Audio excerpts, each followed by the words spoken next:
முருகனின் முதல் படை வீடு திருப்பரங்குன்றம்.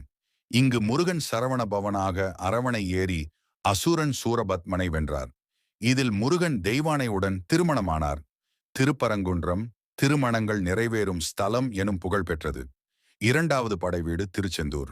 இங்கு முருகன் சூரபத்மனை வதம் செய்த ஸ்தலம். கடற்கரையில் நின்று அருள் புரியும் முருகன். செந்தூரில் செந்தில் ஆண்டவர் என பக்தர்கள் பாடுகின்றனர்.